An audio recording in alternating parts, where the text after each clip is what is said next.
We've got some breaking news joining us now. Congressman Jodey Arrington. It's great to have you on, Congressman. Senator Joe Manchin, Democrat Senator Manchin.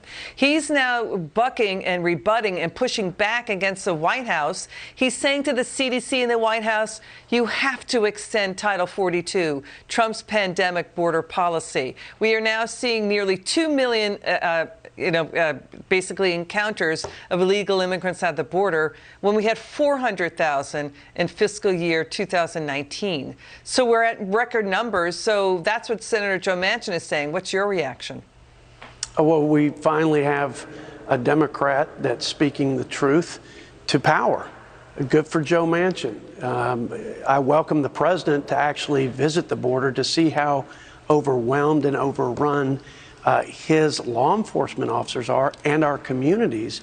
And it's an atrocity on so many levels, not the least of which is the humanitarian crisis. Look, the drug cartels are in complete control of our nation's sovereign border. This is the greatest country in the world.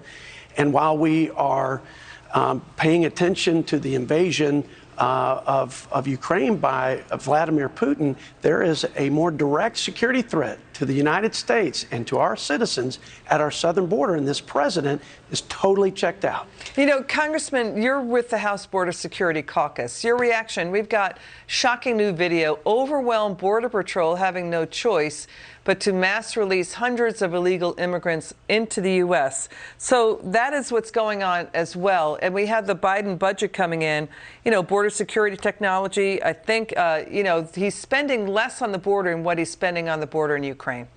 Yeah, well, he's also repurposing monies for the wall to actually landscaping along the border on the banks of the Rio Grande. I mean, it's an insult. The president has offered up a budget that cuts border security and defense spending. He effectively reduces it by 4% while he expands by 10% non-defense discretionary, i.e. the bureaucracy. So he's not taking seriously his first and most important mission, which is to protect Americans. And his policies have created a free-for-all. It is total chaos. And they're releasing people. We have no knowledge of their criminal backgrounds. We know that many are COVID positive, and yet he seems to posture as if COVID is serious. You can't be serious if you're not enforcing Title 42, which is the only way to protect from a resurgence of COVID in border states, especially like Texas. So we have the border states fighting like the Dickens, and then we have the sanctuary states like Washington State. In Seattle, they have, in King County, they have new legislation. They're doubling down on the state's sanctuary status. They have training mandates to help criminal illegal immigrants escape law enforcement. They may not agree to most requests to transfer the custody of dangerous illegal immigrants. That's what the county is saying to their officials. These individuals are accused of crimes like rape or kidnapping.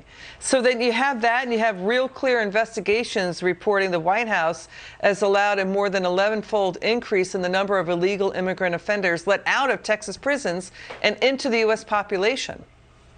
Well, we have been putting pressure on Homeland Security to release their end-of-the-year numbers for last year. It's never taken this long. When you look at them, you see an exponential increase in criminals crossing our border. Folks who've been convicted of manslaughter and murder, which is up over 15% year over year, and other criminality and criminal elements that are now in our neighborhoods. But remember this, the leading cause of death for people age 18 to 45 is a drug overdose. 100% of those drugs are coming across the southern border. So again, the biggest safety and security threat to our country is the southern border, and our president has proposed a budget that cuts that spending and increases spending for things like electric vehicles for all of his federal bureaucracies and climate justice programs and other things that clearly are a slap in the face to the border communities and, quite frankly, every community in this country that has become a border community because of his dereliction and his policies that are but Democrats self-inflicting. Don't see it that way. Democrats don't see every state as a border state. Your final word, quickly, 10 seconds. Well, because too few Democrats respect the rule of law, and lawlessness is now pervasive. Got it. And it's Okay. going to corrode our society, our civil society. Congressman Arrington, good to see you. Thanks for joining us. I'm Elizabeth McDonald.